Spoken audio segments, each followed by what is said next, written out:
actually meeting community needs. What I think I would suggest you do is to go out and find companies like US Internet, which will be here later, and I know that Matt has done this.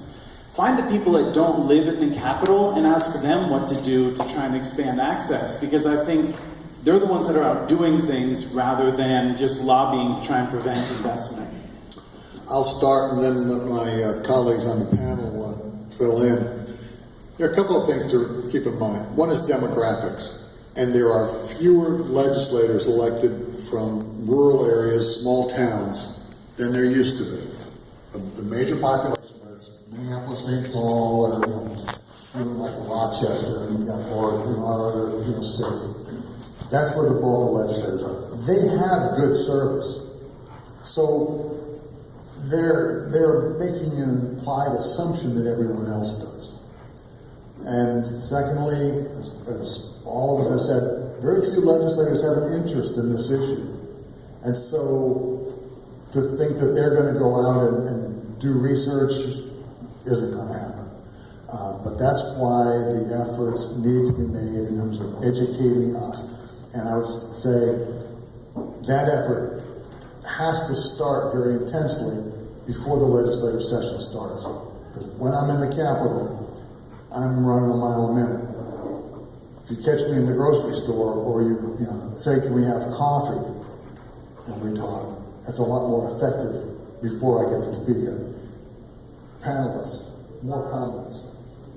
I guess somebody like the AT&T brings legislation forward, or somebody big like that, hijack that legislation and tweak it to how you want it. I mean, use it as your template to they've done most of the legwork for you, and then use that legislation to say, well, here's what it should be so that it impacts us. I think, again, at the end of the day, not every single legislator is a lawyer, and so they're not real good at drafting bills and drafting legislation on their own. And so you need to feed them. You need to bring it to them. So when you say, where are you guys going? I mean, you're getting this legislation from the big hitters.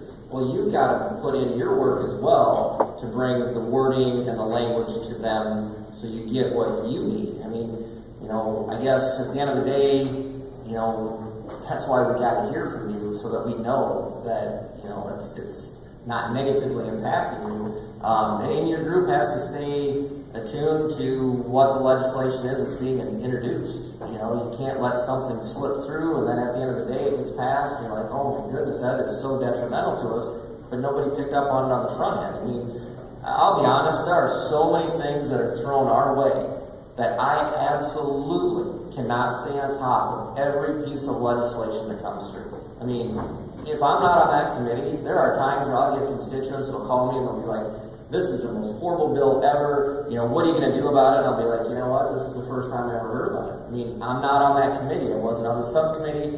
I don't know. And so that's why it's so important that you guys as an organization, you have to stay tuned to all the things that are working their way through, and then let those legislators know you've got to be the red flag for that stuff.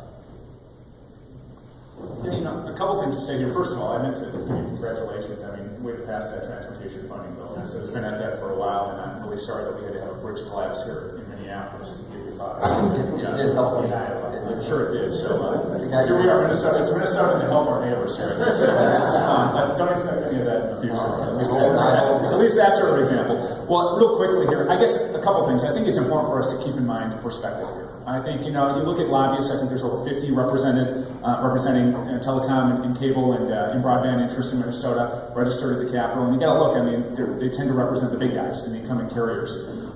They're protecting their interests. They're doing what they think is right, what they're paid to do. And so that's just the bottom line. I like to think that elected officials are in it not for parochial interest, but for the public good. But I think the challenge is making sure that all legislators know what that public good is. And that, back to our comments earlier, that's where we all come in. But I think moving forward, there's a real opportunity, rather than necessarily having adversarial, combat with the big incumbent providers, but rather trying to promote approaches that work better for everybody. And I think that's something we've tried to do with our matching grant program in Minnesota. I think the point about being open-minded to some of those incumbent bills, but also being very mindful of how to tweak them and to improve their return for the public good, and also really listening to to the whole conversation. It's not just the big guys who have lobbyists at the Capitol, but also your stakeholders and your community members and the small carriers that need to be heard as well. And so they also have to speak up and make sure that they're heard. And so I think that there's a balance there. And you look in Minnesota, I think over the years, the telecom bills that have passed haven't necessarily been these sweeping reform efforts in public good necessarily. They've been industry ones. And they've done tremendous good in some cases. In other cases, they've maybe protected narrow interests. And so I think that's the challenge for us as elected officials, for everyone in the public sphere. What is the right policy? What is that right mix? How do you strike that balance? I don't know if it's a winning approach to just always, have good versus evil, or try to, attack interests that may have a lot of lobbyists on the ground. But how do you promote a dialogue and approach where everybody can come out ahead? And I think trying to build trust and credibility and bring folks on board to that coalition, that's the challenge. And that is the hard part of this job. It doesn't just happen.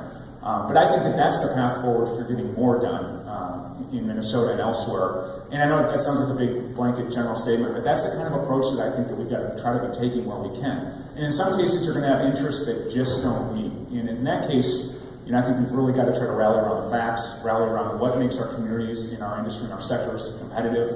And I think where necessary, we've got to stand up to that increasing noise that's out there saying, do this because, but rather we need to do something that's important for competitiveness moving forward, not necessarily what the noise machine and the state capitals are telling us to do. All right, so we've got more questions. Oh, sorry. All right, sorry. I'll end there. Thank you. Yes. I'm just really curious about